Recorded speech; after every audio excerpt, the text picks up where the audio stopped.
A'udzu billahi minasy syaithanir rajim. Bismillahirrahmanirrahim. Subhanalladzi asra bi'abdihi lailam minal masjidil haram lailam minal masjidil haram ilal masjidil aqsal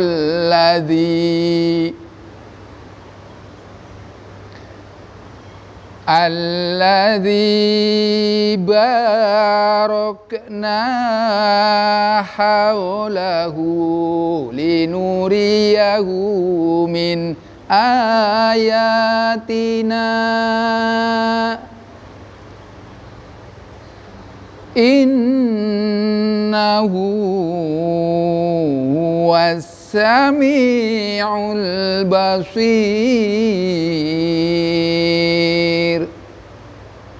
Shadaqallahul azim. Assalamualaikum warahmatullahi wabarakatuh. Saudaraku yang sama-sama mengharap ridho serta ampunan Allah Subhanahu wa taala, ayat yang tadi saya bacakan tentu tidak asing lagi bagi kita sekalian. Sudah tidak lagi kita ragu terhadap ayat ini. 1400 tahun yang lalu Allah turunkan kepada baginda Rasulullah sallallahu alaihi wasallam yang membahas khusus tentang Masjidil Aqsa. Kita tahu para ikhwan sekalian, Masjidil Aqsa adalah salah satu masjid dari 3 masjid yang harus kita kunjungi, yang harus kita datangi, yang harus kita bela dan harus kita miliki, kita rawat bersama-sama. Pertama Masjidil Haram, yang kedua Masjid Nabawi, dan yang ketiga adalah Masjidil Aqsa. Hari ini Masjidil Aqsa kita lihat setiap saat menjadi berita utama di mass media elektronik. Masjidil Aqsa berada di Palestina, dalam hal ini di tepi barat. Palestina yang hari ini masih dijajah oleh Zionis Israel laknatullah, yang kemudian kita tahu Zionis Israel laknatullah tidak bisa merebut kota Gaza, maka lari ke tepi barat atau yang orang sering menyebutkan adalah West Bank, yang kemudian Gaza yang luasnya 365 km persegi kurang lebih tidak bisa dikuasai oleh Zionis Israel laknatullah itu tadi. Nah, hari ini saudara-saudara kita dibelah menjadi 2, di West Bank dan di jalur Gaza. Maka ketika kita berbicara tentang Masjidil Aqsa hari ini adalah merupakan tanggung jawab kita untuk bersama-sama memakmurkan. Apa yang terjadi para ikhwan sekalian yang kita lihat hari ini, peraturan yang dibuat oleh Yahudi, Zionis, siapa saja yang mendatangi Masjidil Aqsa sangat dibatasi. Misalnya tidak boleh saudara-saudara kita yang umurnya masih di bawah 50 tahun. Diperbolehkan orang-orang tua yang umurnya lebih dari 50 tahun. Dan itu pun melalui West Bank dengan cara yang ketat sekali untuk diintegrasi dan lain sebagainya. Siapakah sebetulnya yang berkewajiban untuk membebaskan Masjidil Aqsa? Adalah pertanyaan ini, jawabannya adalah kita sekalian. Kita pernah mengenal Siapa Salahuddin Al-Ayyubi?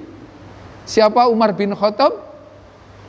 Beliaulah ulama-ulama kita, sesepuh kita yang pernah membebaskan Masjidil Aqsa.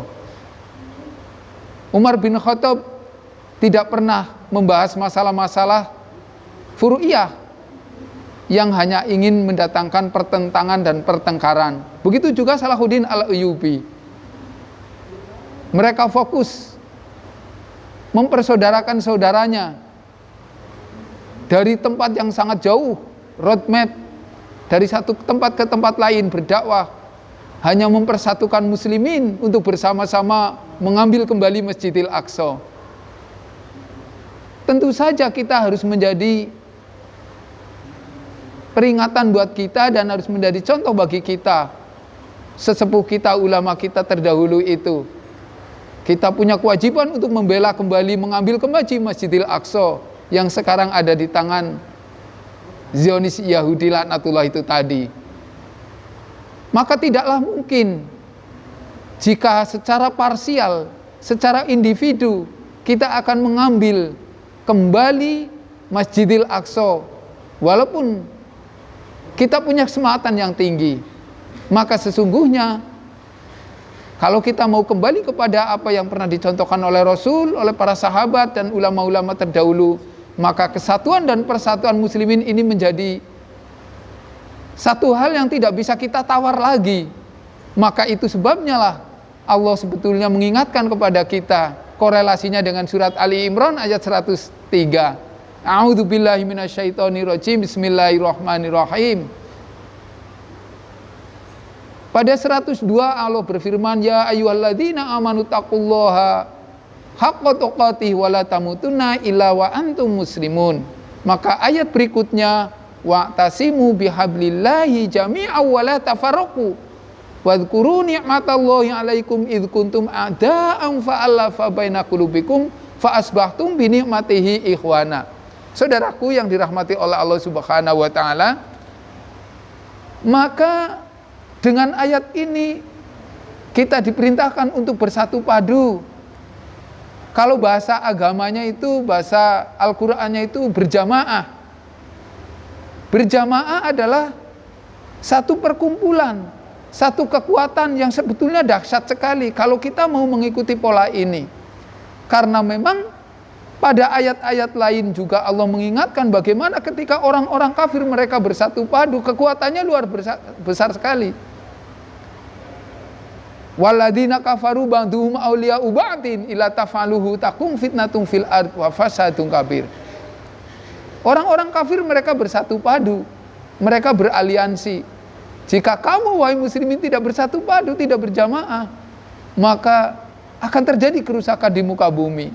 Bisa kita lihat dari ini, terjadi kerusakan di mana-mana di seantero bumi raya ini. Karena kaum muslimin sebetulnya jawabannya tidak bersatu. Maka persatuan dan kesatuan menjadi satu hal yang sangat urgen bagi kita. Untuk apa? Bukan saja untuk mempersaudarakan saudara kita dari berbagai elemen, dari berbagai karakter, dari berbagai etnis, tetapi lebih jauh lagi adalah kita kembali untuk bersama-sama dalam satu komando, unity of commando, dalam satu persepsi, unity of interpretation. Maka kita akan mengambil kembali, mengoper alih kembali Masjidil Aqsa yang dimuliakan oleh Allah Subhanahu wa taala. Dengan berjamaah berarti kita mempunyai seorang imam. Karena memang wajibnya kita berjamaah, kemudian korelasinya dengan kita mempunyai seorang imam. Ketika kita mempunyai seorang imam, maka kaitannya dengan membaiat seorang imam. Jadi Al-Quran sebetulnya membuat kita menjadi kembali kepada fitrahnya, karena kita kembali kepada fitrah itu tadi sesuai dengan apa yang dianjurkan oleh Allah, yaitu dengan berjamaah dan berimamah dengan baiat. Maka ulama-ulama sering menyampaikan kepada kita bahwa sesungguhnya jamaah, imamah, baiat adalah merupakan syariat Islam. Ekses daripada itu nanti akan menjadi rahmatan lil alamin, menjadi kedamaian bagi semesta alam. Kedamaian-kedamaian itu tidak akan terjadi, tidak akan terwujud, atau dengan bahasa lain adalah impossible, kalau kita tidak mau berjamaah. Tetapi jika kita mau berjamaah, maka sesungguhnya yang disebut dengan berjamaah adalah kal jasadil wahid, seperti satu tubuh yang apabila kakinya tertusuk duri, maka seluruh badannya merasakan penderitaannya. Bagaimana kita melihat seorang yang sakit merintih hanya karena tertusuk jarum yang kecil, karena memang tubuh itu adalah tubuh yang normal, adanya kepala, adanya hati, adanya tubuh yang sempurna, maka itu akan terasakan penderitaannya. Hari ini kaum muslimin yang mayoritas, yang jumlahnya begitu banyak, sudah miliaran, tapi tidak ada seorang pemimpin yang dibaiat oleh kaum muslimin, maka kekuatannya tidak ada, lumpuh, tidak berdaya, tidak mempunyai kekuatan apapun. Dalam hadis yang lain Rasulullah SAW menggambarkan bahwa al-mu'minuna lil mu'minin kal bunyan yashuddu ba'du ba'don. Mukmin itu dengan mukmin yang lainnya seperti satu bangunan yang satu sama lain saling mengokohkan, seperti yang kita rasakan di tempat bangunan yang megah ini. Ini bangunan yang megah terdiri dari bata, batu, pasir, paku, dan bahan-bahan yang lainnya. Dipersatukan menjadi kokoh, menjadi kuat, bisa saja bisa melindungi kita dalam keadaan hujan maupun panas. Inilah contoh-contoh yang real sebetulnya yang harus kita amalkan. Maka dari itu para ikhwan sekalian, saya mengajak, mari kita sama-sama kembali kepada fitrahnya dengan berjamaah, dengan bersatu, dengan membaiat seorang imam, dengan membaiat seorang pemimpin yang itu akan menjadi komando bagi kita, yang menjadi pemimpin kita, yang bukan saja akan mengambil Masjidil Aqsa, bukan saja akan memimpin kita saja, tetapi imam itu penting karena ketika nanti kita akan di alam kubur ditanya oleh malaikat, man robuka, man kitabuka, man imamuka, maka kita akan jawab mempunyai seorang imam. Kalau kita tidak mempunyai seorang imam, maka tentu akan ada ancamannya dari Rasulullah SAW. Semoga apa yang saya sampaikan pada kesempatan ini menjadi sebuah renungan bagi kita sekalian, bahwa sesungguhnya berjamaah, berimamah ini merupakan satu hal yang sangat urgensi, yang tidak bisa tawar-tawar dan harus kita aplikasikan pada saat ini. Dan kita mohon kepada Allah dengan sangat doif ini, mudah-mudahan Allah berikan kekuatan lahir dan batin. Rabbana hablana min azwajina wa dzurriyyatina qurrata a'yun waj'alna lil muttaqina imama. Rabbana atina fid dunya hasanah wa fil akhirati hasanah wa qina adzabannar. Wal afu minkum. Assalamualaikum warahmatullahi wabarakatuh.